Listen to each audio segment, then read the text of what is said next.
हाय. बरं आहे ना.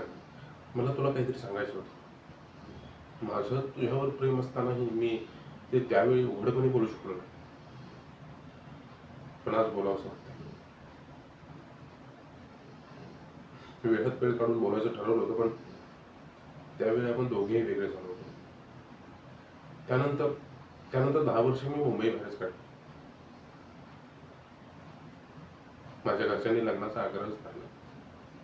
माझ्या मनाविरुद्ध घरच्यांच्या समाधानासाठी मी मुली पाहायला सुरुवात केली. ज्या मुलींना मी पसंत केलं त्यांनी मला नकार कळवला, आणि ज्या मुलींनी मला पसंत केलं त्यांना होकार देण्यासाठी माझं मन तयार होत नव्हतं.